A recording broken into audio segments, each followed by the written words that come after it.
Hello Uganda and beyond, welcome to UBC Lunchtime News. I am Brian Tumwine Biaruhanga. And to our first story. President Yoweri Kaguta Museveni has revealed plans to construct 2 additional international airports specifically for tourism purposes. He says government is collaborating with investors to build these airports in tourism-rich regions of Chidepo and Kanungu, enabling world tourists to fly to the parks from their home countries. Museveni made the remarks during the premiere of the documentary titled Hidden Uganda, produced by American journalist Peter Greenberg and Museveni's daughter Diana Charemera, CEO of Edge Safaris. The documentary aims at promoting Uganda globally, has already attracted over 130 million views. We have the details. Ladies and gentlemen, the President of the Republic of Uganda, His Excellency Yoweri Kaguta. I'm very grateful to Mr. Greenfield, Mr. Greenberg, and to Diana for this wonderful, this is tourism, but I think it is also civilizational interaction. Because many people, the Indians, the Chinese, the Europeans, the Arabs, they don't know much about the ancient African civilization. They don't know. We know. We give it ourselves. We are a bit selfish. But I think it's good to share with other people, to explore. Because the strategies here are very strong.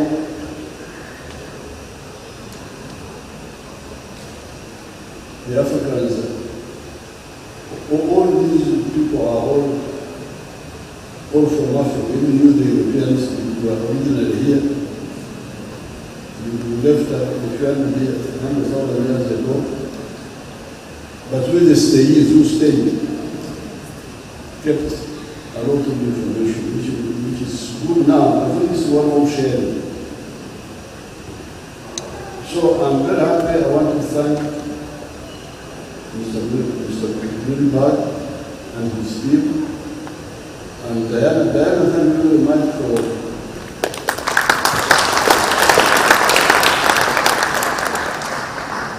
diversifying from Catholic people because we are just Catholic people, family.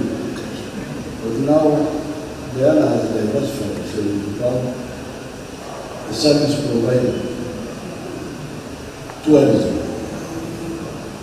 And she has been on it for a long time, 17 years.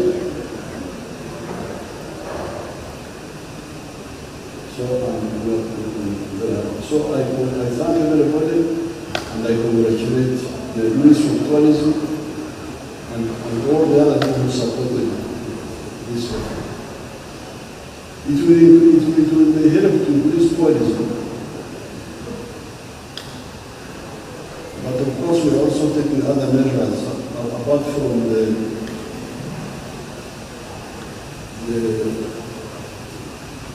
information dissemination. We are also working on improving the infrastructure. We are working with some investors to build an international airport in Chidepo.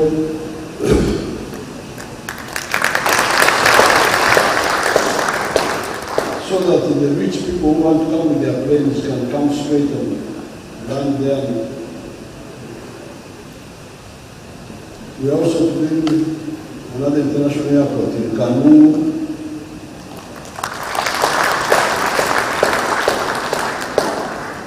The Chihi area for the same reason. So that people don't have to come to Entebbe, then drive from Entebbe to that long distance. They can go straight from wherever they are in their private planes, so that we will be targeting the rich tourists. So I thank you and I congratulate Mr. Luwero and Diana and their fraternity and Tajira.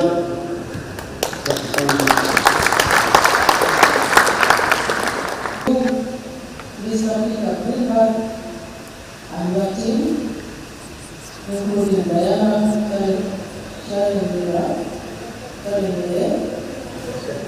and the co-director and the team from the Ministry of Tourism, Wildlife and Activities. I wish to extremely congratulate you for spending much of your time, energy, and resources and competencies to think about promoting tourism in Uganda. Let's give them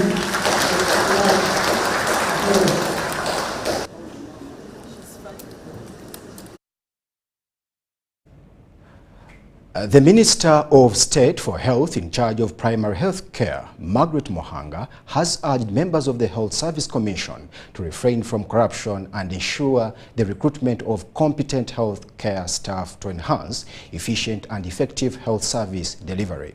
Minister Mohanga made the appeal while officiating at the orientation for the newly appointed members of the Health Service Commission at the Ministry of Public Service. We have the details. A strong health sector is crucial as it contributes to the well-being of the population, which in turn plays a pivotal role in economic growth and development. It is against this backdrop that the Minister of State for Health in charge of primary health care, Margaret Mohanga, has urged the members of the Health Service Commission to uphold integrity and prioritize the recruitment of competent healthcare professionals. She was officiating at the orientation of the new members of the Health Service Commission. You may sell a job to a doctor who is desperate and needs work, but after he has got this job, he may not even concentrate on it. He will open his own clinic to recoup the money that you took from him. And then your child is taken to that very facility and doesn't get help.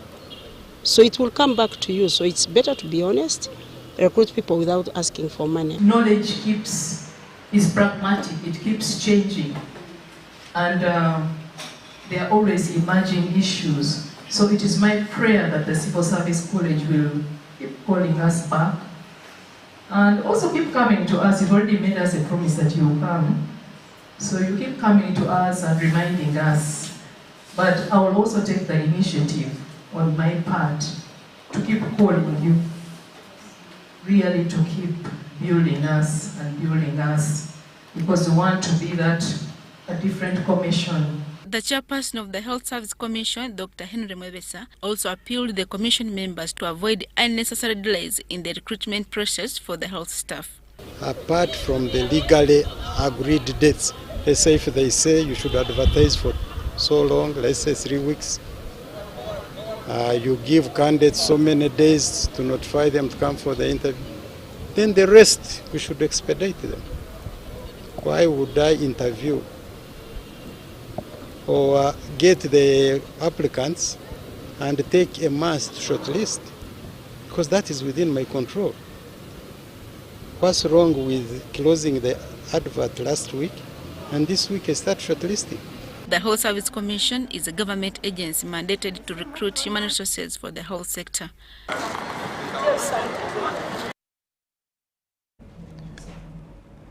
Over 200 students and refugees from Kagadi district have been given bursaries to pursue ICT courses at Makerere University. This initiative was spearheaded by Pastor Mbabazi Robert, the Presidential Advisor on Poverty Eradication Program.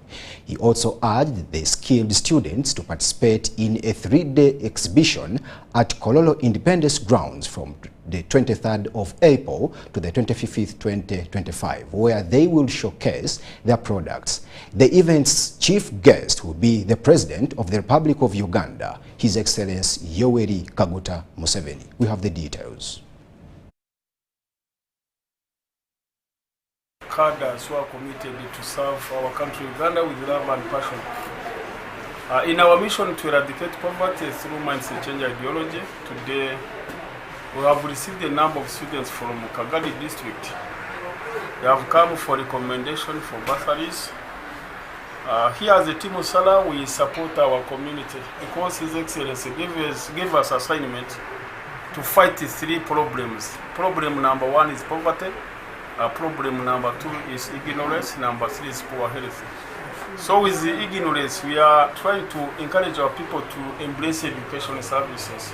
That's why I'm recommending students to, where Europe did some bursaries in different institutions. The ICT, Makerere University, all courses at Metropolitan International University. So encouraging their parents to support and also to embrace all government programs on poverty eradication. We have a massive exhibition at Kololo, which will start on 23rd up to 25th. On the last day of 25th, our Father of the Nation, His Excellency Yoweri Kaguta Museveni and Imama, they will come to join us as a chief guest because people need the message from our parents, especially our president. Don't ashame us. You are going for bursaries. Other people, when they get free things, they take it as a job. Go to school, focus and study.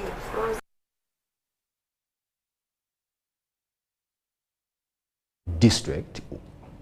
Women in Shema district have cause to smile after financial sector deepening Uganda, a non-profit organization awarded a 6.2 billion grant to Mushanga Saving and Credit Cooperative Organization. The funds are available to women aged 18 to 35 as well as people living with disability and refugees. They can be accessed without collateral and at a low interest rate. This development was announced during Mushanga Saving and Credit Cooperative Organization's general meeting, which also marked the opening of the SACCO's Kabohe branch. Let's see more of this report. For women between 18 and 35 in a way that it will be given out at a reduced interest rate of 10% per annum, compared to our usual interest rates of 2.5 and 2. So we believe, given this low interest rate, our women will be able to do business and pay back as required. Additionally, women don't own property. And once you don't have property, you don't have collateral. Banks, most of them, even SACCOs, they want you to put there something before you can access money. That is one of the big challenges. That as Mushanga SACCO, we are continuing to grow because we are achieving most of the achievements the key achievements that we have got. It's like that grant. That grant, financial deepening grant, is given to best performers SACCOs like Mushanga. We heard our Chiterechi. This time the Chiterechi program achieved 7.9 billion. Can imagine, and we got shares of 44 million from there. We had about 441 participants. A senior educationist in Luwero, Ronald Kato Sesanga, reveals that Luwero adopted a developmental transformative leadership model through which celebrating good UNEB, UCE and USC results by the school is going to become a routine. Ronald Kato Sesanga has made the revelation at the Thanksgiving ceremony organized by the school management at the school premises at Luwero SS in Luwero town along the Kampala-Gulu highway to celebrate the school's good academic results in last year's UNEB, UCE and USCE results. Let's see the details. Such that our learners simply emulate it. We promise to continue upholding this integrity because it stands test of time. The results we get today, we will get them tomorrow and the other day, improving them if our results are got out of. A school which has no culture and has no procedures and processes and routines, it can't succeed. So I want to thank you for keeping what you are going through. And for you students, most of those who are in S3, S4, and the rest of the classes, please try to catch up. Strong, and they are going to go through rewards to be part of you. If they receive you, the end results will not be good for you. If you are full, you will not get anything out of it. And if you are misled, automatically you will fall into the pit. So let us embrace those words which have been given to us by the preacher of the day, and after from the word, what which have come from the bishop. So that is the message, I suspect, which the bishop was going to tell us. So let us embrace those words and take them seriously because they caution us in whatever we do. God's plan is to protect us. God's plan is to give us life in fullness. God's plan is to give us prosperity. God's plan is to give us hope. And God's plan is to give us good future. So our guest, and he gets a handshake from Chairperson. Kampala Capital City Authority needs additional funds of 289 billion in the financial year 2025-2026 to enhance infrastructure development, including roads, drainage channels, and installation of traffic lights within the Kampala metropolitan areas, among others. The officials had appeared before the Parliamentary Committee on Physical Infrastructure, who questioned why KCCA has not budgeted for waste management, including the Chitezi landfill. We have the details. Officials from Kampala Capital City Authority, led by the State Minister for Kampala Kawecho Fatogabye and the Executive Director KCCA Sharifa Buzeki, have appeared before the Parliamentary Committee on Physical Infrastructure to present their budget for financial year 2025-2026 for infrastructure planning within Kampala. KCC plan to complete 19.21 km of durable roads project and 29.35 km with 3.97 km community drainage channels to be constructed. We are going to handle Denichwanuka Road, Kamisi Road, Kampala, Old Kampala, Matia Murumba Road, including Jinari Road. Last year, the country met a frustrating situation as Chitezi landfill collapsed, leading to loss of lives. The MPs questioned why the budget for wastage management is missing. We wanted to squarely solve the issue of Chitezi Chair as a committee. Let's move there and you hear what is there. This is an emotional issue. This is a national issue whereby Ugandans who sent us here expect to get answers on the status of today's issue. So, in their response, the officials blamed insufficient funding causing such disasters.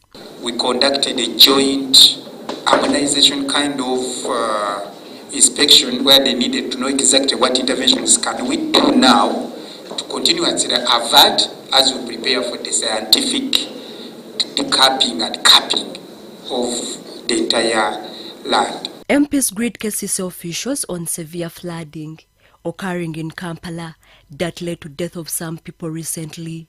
Chinawataka channel. All these channels have not been made. And yet, our roads cannot stay long without solving the issue of drainage. You know, culverts that you place end up being almost washed away. They're actually not helping the community. The road now gets washed away and the culverts remain open. Can we ensure that we do quality work? I always get perturbed, especially when it rains, because it's like there's no one who cares. It is to whom it may concern, because there is a lot of disorganization. MPs further questioned KCCA officials on 6.7 billion they need as consultation fees on all infrastructure projects. Within the city, they don't last long. 95% of these roads, at least I say in the city, they don't last long. Yet they have the supervisors and the designers are there, but they don't last long. Supervisors, building supervisors and inspectors. What is the, we have got the supervisors there at the day. Works. But in KCCA, she will give the threshold, but for what we term as small works which are internal, the designs are done internally. Yes. Susan Nabugudde, Gloria Gutabinji for UBC News. The Parliamentary Committee on Legal and Parliamentary Affairs has blamed the judiciary for piecemeal justice to Ugandans. The committee cites that although adequate resources are extended to the judiciary, the increasing case backlog and number of prisoners on remand is worrying. The judiciary was interacting with the Parliament's Legal Committee on its budget estimates for the financial year 2025-2026. Lydia Chomukama has the rest of the story. The officials from the judiciary have met with the Parliamentary Committee on Legal and Parliamentary Affairs on issues relating to budget performance. The judiciary is seeking for 424 billion shillings as budget estimates to finance operations in the forthcoming financial year. The proposed budget covers scaling up of ICT equipment, infrastructure and internet in courts. The MPs on the Legal Committee were concerned on cases of delayed justice, which has turned out to be a perennial problem. You as the judiciary, are you comfortable with the quality of justice you are dispensing? Do you think the people of Uganda are happy with the way you are dispensing justice? In land matters we need justice, in civil matters we need justice. Let justices work. According to the MPs, despite adequate funding and recruitment of judges to the judiciary, the entity still shows a slow pace in reduction of case backlogs. But what is the problem? Backlog, what is the problem? The average time to conclude a case is certainly way above a reasonable time. And the country cannot continue like this, please. We just need to work on more action points for us to continue, have to be innovative, and this we shall always be innovative because this is our core mandate. This is our core mandate, and if we are failing to deliver on our core mandate, then definitely we are failing Ugandans, which we don't want. The committee also noted how the judiciary had no clear facts on the number of inmates on remand. We communicated, just recently, we communicated to Commissioner Prisons to avail us with a list of people who are on remand without trial. We haven't received his response yet. I believe it will come. Why do we do that? Because we want to see what we can control in this long stay on remand. We want to see how else we can handle this. The committee interested itself on the updates on the initiative that the judiciary is undertaking to refund bail money that stands at 24 billion shillings. We have broken down the steps involved in bail refund, and we always carry out sensitization through radios our court open days, flyers, to tell people that, look, this is your money, because it does us no good to keep this money on the account. We are not going to use it. It is not our money. The judiciary has also been tasked to work on its reputation and image in the public following lawyers' conflicts with judges. This time the judge will go on Twitter and therefore call for me. We have an active judiciary disciplinary committee to handle matters concerning indiscipline or matters that affect judicial officers. Lydia Chomkama and Gloria Gutabinji, Parliament. Thank you, Lydia, for that report. Now, viewers, UBC Lunchtime News takes a short commercial break. Don't touch your remote.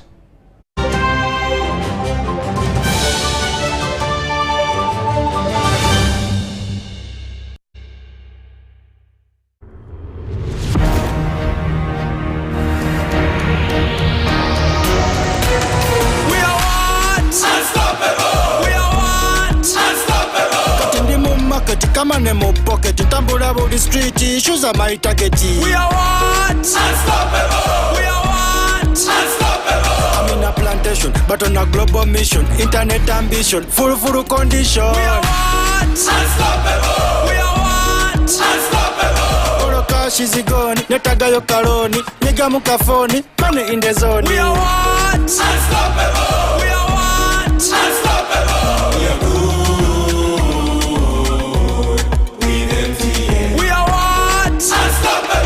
With you and MTN together, our ambition is unstoppable. We are what? Unstoppable!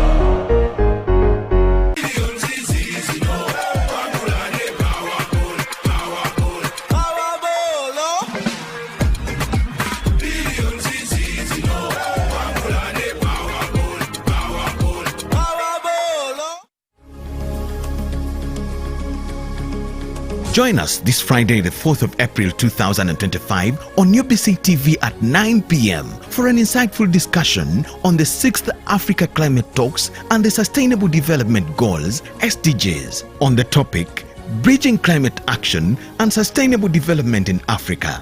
Climate change remains a pressing challenge, and the 6th Africa Climate Talks provide a platform to address key solutions for achieving the SDGs. Tune in as experts, policymakers and stakeholders dive into discussions on climate resilience and adaptation strategies, the role of the youth and innovation in sustainability, policies shaping Africa's green future, and collaborative action towards achieving the SDGs.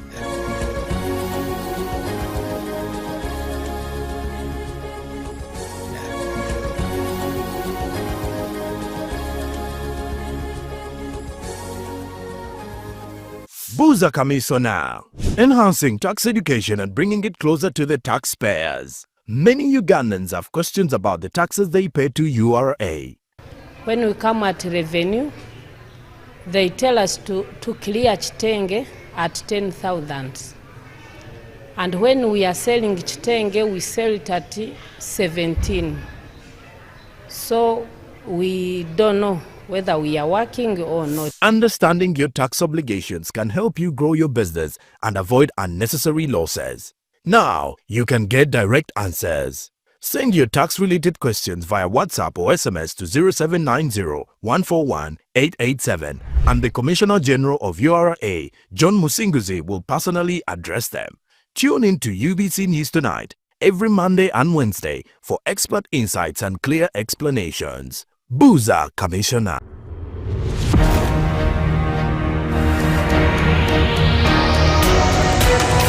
are what? Unstoppable. We are what? Unstoppable. Katindi mu market, kama nemo pocket, tambula body street, issues are my target. We are what? Unstoppable. We are what? Unstoppable. I'm in a plantation, but on a global mission, internet ambition, full condition. We are what? Unstoppable. We are what? Unstoppable. Oro cash is gone, netaga yo karoni, niga mukafoni, money in the zone. We are what? Unstoppable. We are what? Unstoppable. We are good. We are what? Unstoppable. With you and MTN together. Our ambition is unstoppable. We are what? Unstoppable!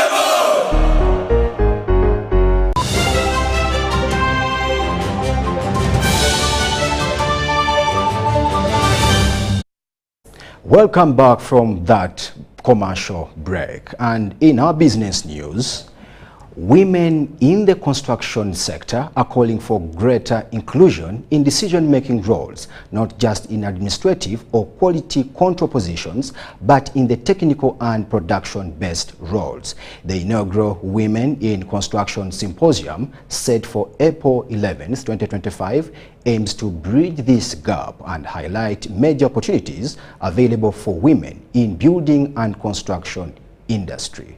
Chris Pass has the details. Despite women and girls making up 51% of Uganda's population, only 10% are involved in Uganda's building and construction sector, pointing to a significant gender gap. On 11th April 2025, the inaugural Women in Construction Symposium, organized by Ugandan National Association of Builders, Suppliers and Engineering Contractors and the Pan-African Chamber of Commerce, will be held at Sheraton Hotel in Kampala, with President Museveni expected as the chief guest. Construction sector, we all know, is male dominated. We are not doing this alone as UNAPSEC and our members and the stakeholders in the industry. We are doing this under the auspices of the Pan-African Chamber of Commerce, South Africa. The event aims to highlight the untapped potential of women in the sector and encourage more companies to empower them into key decision-making roles. The first female president of UNAPSEC, Binta Kiara Nguranga, revealed this during a tour at Roofings Limited in Namamvi ahead of the symposium set for April. Working alongside us because they have this vision that we are bought in as UNAPSEC, that women build Africa. Under this theory, they believe that the future of Africa is in rallying the women of the continent to be able to take our continent to the next level. Currently, most women in construction sector hold roles in human resource, reception, welfare or quality control, among others. However, advocates argue that it's time for women to take on key decision-making positions, especially in production, which has long been seen as a male-dominated and labor-intensive area. In Uganda, the recent data shows that 51% of the population are women. But when it comes to the construction sector, less than 10% of the employees, business owners, all the people who are engaged in the sector is less than 10%. So you can see that the difference is very big. That is why we have come up with this initiative, the Women in Construction Symposium, to be able to inspire more girls to come and take up these courses in construction-related courses. We have about 25% of women working with us in various departments. However, our kind of manufacturing process is so much labor intensive. So as naturally as you know, yes, I know women always claim for equal rights, but the kind of jobs that are available are more prone to be given to men because of the nature. But however, we have given opportunities. I talked about equal opportunities. We have given opportunities to the women as well. If you go to our marketing department, sales department, audit, HR, accounts, and some engineers. We have some women engineers, we have some women architects, we have some women quality controllers. Diana Nanyonzi and Atuembele Gloria are both civil engineers who are working in the building and construction sector. They insist the narrative is slowly changing, pressing on in the long-known male-dominated sector, regardless of the sector's physical demands. This field is really labor intensive, but then women get to thrive mainly in the management positions where you understand what is going on, but then you're supervising.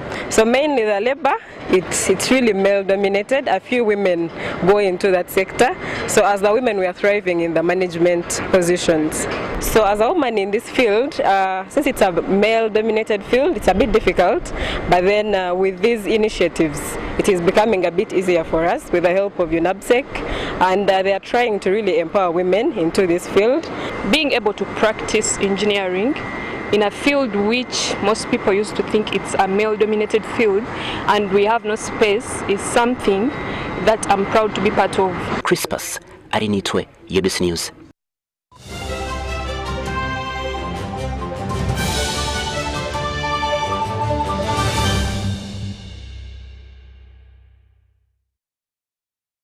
National news.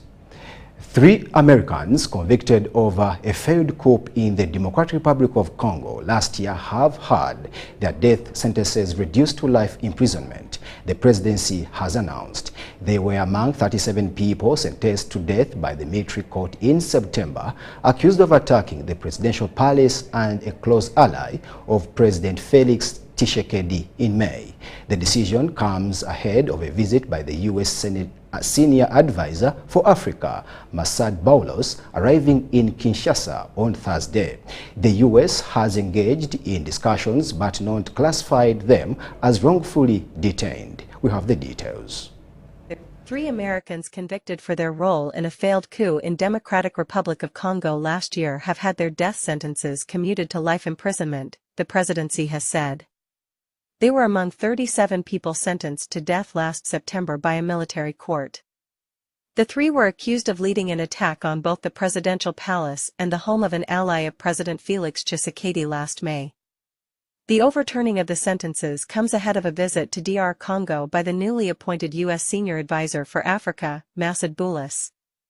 Boulos, father-in-law to President Donald Trump's daughter, Tiffany, is expected to arrive in Kinshasa on Thursday on a trip that will also take him to Rwanda, Kenya, and Uganda.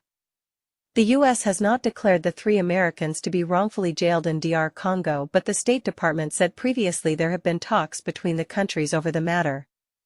The 3 were convicted of criminal conspiracy, terrorism and other charges, which they denied. The suspected leader of the plot, Christian Malenga, a U.S. national of Congolese origin, was killed during the attack, along with 5 others. In total 51 people were tried in a military court, with hearings broadcast on national TV and radio. 14 people were acquitted and freed, with the court finding they had no connection to the attack. Death sentences have not been carried out in DR Congo for roughly 2 decades, and convicts who receive the penalty usually serve life imprisonment instead. The government lifted this moratorium in March this year, citing the need to remove traitors from the nation's dysfunctional army.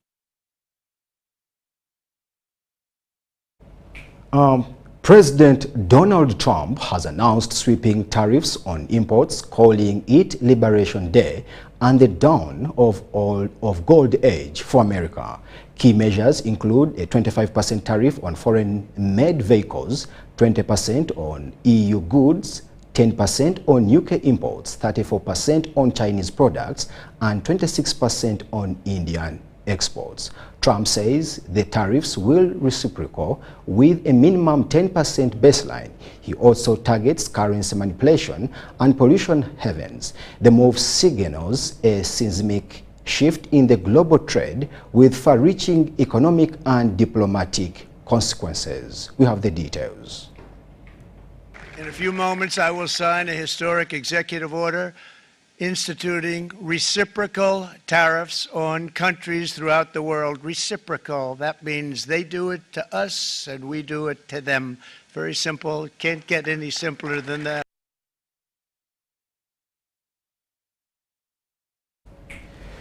Viewers, UBC Lunchtime News has come to an end.